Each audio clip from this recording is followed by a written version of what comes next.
This video covers material from section 4.8, Antiderivatives and Differential Equations. In this section, we will learn to find something called antiderivatives, which means we'll also have to define that term. Then we'll solve these things called differential equations. Now, the ones we'll see here are going to be basic differential equations. There's a whole other course, a whole branch of mathematics that studies differential equations. We'll look at some very simple ones and give you an idea of what a differential equation is, and then solve a few applied problems modeled by differential equations. Before we go in and define these things called antiderivatives, let's bring back something we saw from section 4.3. There's a corollary of the mean value theorem. And if we remember, we said in this corollary, if we have two functions that are both differentiable and whose derivatives are the same, that f prime equals g prime, then there must be some number, we'll call it capital C, where f is equal to g plus c. All right, well, what's that going to tell us here now in this section, right? We proved that using the mean value theorem before, so we know that this is a fact. But what does this help us do? Well, in this problem, think about this, right? Corollary says we can find functions that have a given derivative. That is, if I give you a function's derivative, we can determine what the original function was. So, for example, given that f prime is equal to 3x squared, find all functions f whose derivative is f prime. So think about this for a minute. Pause the video if you like. Try and find all of the functions whose derivative would be 3x squared. All right, well, we probably came up with one easily, right? X cubed, certainly the derivative of x cubed is 3x squared. But x cubed isn't the only one. We could do something like x cubed plus 1, or x cubed minus 5, or x cubed plus a third, or x cubed plus any constant. And so the way we represent x cubed plus any constant, we will use that capital C that's mentioned in that corollary. And we say that x cubed plus c, if we take its derivative, right, that is 3x squared. That x cubed plus 3 is what we call an antiderivative. A function, capital F, we're going to call it, just to denote it's something different. A function capital F is called an antiderivative of the function little f if capital F prime equals little f for all x in the domain of little f. All right, that's what we did here. Back up one. This function down here, this is really what we're calling capital F of x. I know it's called little f of x here, but this is what we're calling capital F of x, and if I take its derivative, I get back little f of x, using the new notations here.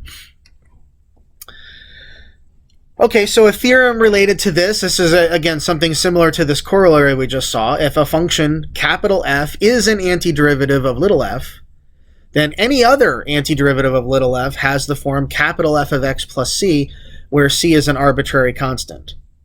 So in other words, in this theorem, right, we can talk about a function being an antiderivative, as it says in the definition, an antiderivative. So a function capital F is an antiderivative. So backing up, right, x cubed is an antiderivative, x cubed plus 1 is an antiderivative, x cubed minus 5 is an antiderivative, x cubed plus a third is an antiderivative of 3x squared. But if I want to represent all of them, right, they all have the form f of x plus some constant, where c is any constant, including 0.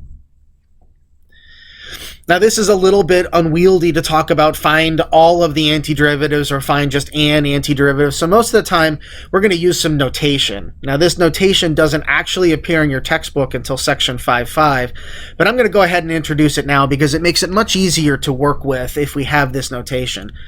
And so this expression, this kind of looks like a stretched out S. In the tall version here, it looks a little bit. This is called an integral sign. This tall thing that looks like an S that's been stretched tall. The expression, this integral sign, f of x dx, is called the indefinite integral of f. And this notation, this capital, not capital, this tall, like stretched out looking S thing, this integral sign, the integral of f of x dx, this equals capital F of x plus c, this antiderivative that we're talking about. Right, capital F of x is an antiderivative. So we represent all of the antiderivatives with f of x plus c, And this is the notation we use to do that. It's much easier to talk about than to use the words, find all the antiderivatives. We're just going to say, find the indefinite integral. And this C, we give a special name. This capital C is called the constant of integration. Anytime we do this thing called indefinite integration, find an indefinite integral, we're going to have this plus C come out. So if we're finding antiderivatives, since this indefinite integral doesn't get introduced until section 5.5, for now, if we're finding antiderivatives and we want all of the antiderivatives, we need this constant of integration. We need this plus C. Okay, so that means we must have a whole bunch of rules, and we do. Basically, for every one of our derivative rules, we have an antiderivative rule. So one at a time, I'm not going to go through all of these, but to give you an idea of maybe how to read this, right? If our function little f is 0, then the antiderivative of 0 would be some constant c, so the capital F would be c. Maybe think of this moving from right to left. The derivative of a constant is 0. So if I'm giving you the derivative as 0, then the function must be a constant.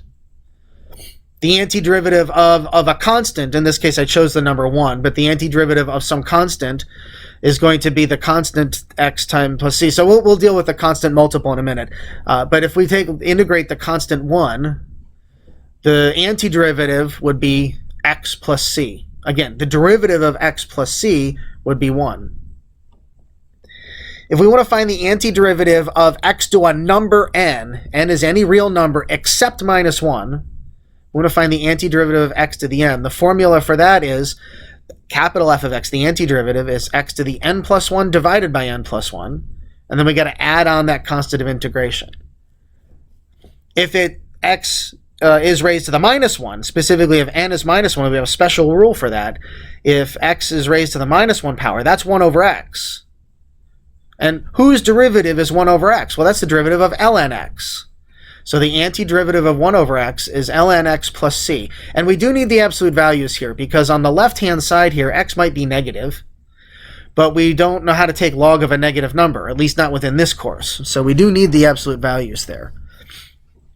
And so on and so forth, right? We have an antiderivative of e to the x, an antiderivative of a to the x, an antiderivative for each one of our trig derivatives. Remember, the derivatives, not necessarily the functions themselves. I can do an antiderivative of sine x and antiderivative of cosine x, but I'm not going to do an antiderivative of secant x. We don't know how to do that yet, but I do know how to find the antiderivative of secant squared x, because the derivative of tangent x is secant squared x.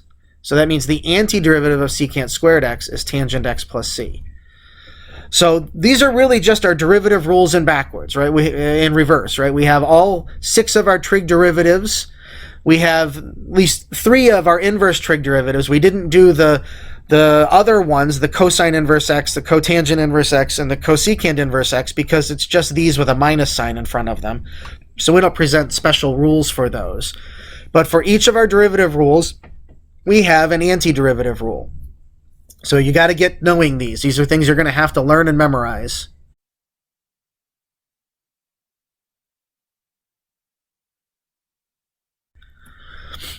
Just like we did for derivatives, we have things called linearity rules that says, let's like with derivatives, right? If I had a sum of things, I can take the derivatives term by term.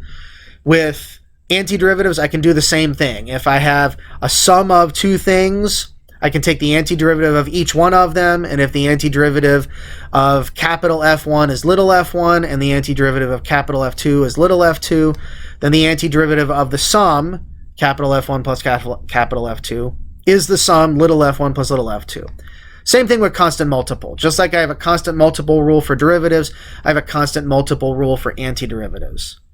And all this really boils down to is we can do things like this, right? I can find all the antiderivatives of this function. So I can do this term by term, right, by those linearity rules. And find the antiderivative of x to the 5 halves. That's x to a number, and that number's not minus 1. So by the rule, antiderivative of x to the n is x to the n plus 1 divided by n plus 1 plus some constant. All right, now I can simplify that expression. Right, 5 halves plus 1 is 7 halves. And then x to the 7 halves divided by 7 halves. Again, I can rewrite that to a little more normal form. That's 2/7 x to the 7 halves plus a constant. To find the antiderivative of 2, well, the antiderivative of 2, I'm going to use the antiderivative of 1. The antiderivative of 1 is x plus c, and then multiply through by 2. Use that constant multiple. I'm not displaying it here, but that's what I would use, that constant multiple rule. And now that I found the two pieces, now I'm going to add them together. And c1 plus c2 I'll just represent as the general constant of integration plus c. All right, so this is one of the first examples we'll do. There'll be a few more coming up in the next part of the video from this section. But get learning those antiderivative rules. They're going to be crucial. You can't do anything in chapter 4.8 or in chapter 5 without knowing these antiderivative rules. So get learning them.